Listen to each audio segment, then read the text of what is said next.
സങ്കീർത്തനങ്ങളുടെ പുസ്തകത്തിൽ നിന്നുള്ള വായന, അധ്യായം 127. എല്ലാം ദൈവത്തിൻ്റെ ദാനം.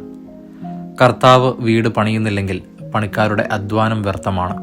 കർത്താവ് നഗരം കാക്കുന്നില്ലെങ്കിൽ കാവൽക്കാർ ഉണർന്നിരിക്കുന്നതും വ്യർത്ഥം. അതിരാവിലെ എഴുന്നേൽക്കുന്നതും വളരെ വൈകി കിടക്കാൻ പോകുന്നതും കഠിന പ്രയത്നം ചെയ്ത് ഉപജീവിക്കുന്നതും വ്യർത്ഥമാണ്. തൻ്റെ പ്രിയപ്പെട്ടവർ ഉറങ്ങുമ്പോൾ കർത്താവ് അവർക്ക് വേണ്ടത് നൽകുന്നു. കർത്താവിൻ്റെ ദാനമാണ് മക്കൾ, ഉദരഫലം ഒരു സമ്മാനവും. യൗവനത്തിൽ ജനിക്കുന്ന മക്കൾ യുദ്ധവീരൻ്റെ കയ്യിലെ അസ്ത്രങ്ങൾ പോലെയാണ്. അവ കൊണ്ട് ആവനാഴി നിറയ്ക്കുന്നവൻ ഭാഗ്യവാൻ. നഗര കവാടത്തിങ്കിൽ വെച്ച് ശത്രുക്കളെ നേരിടുമ്പോൾ അവന് ലജ്ജിക്കേണ്ടി വരികയില്ല. അധ്യായം 128. ദൈവഭക്തന് അനുഗ്രഹം. കർത്താവിനെ ഭയപ്പെടുകയും അവിടുത്തെ വഴികളിൽ നടക്കുകയും ചെയ്യുന്നവൻ ഭാഗ്യവാൻ. നിന്റെ അധ്വാനഫലം നീ അനുഭവിക്കും. നീ സന്തുഷ്ടനായിരിക്കും, നിനക്ക് നന്മ വരും.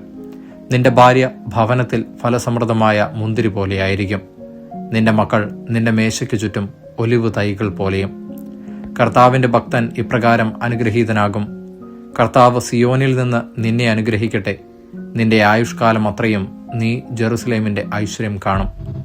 മക്കളുടെ മക്കളെ കാണാൻ നിനക്ക് ഇടവരട്ടെ. ഇസ്രായേലിന് സമാധാനമുണ്ടാകട്ടെ. ദൈവവചനമാണ് നാം കേട്ടത്.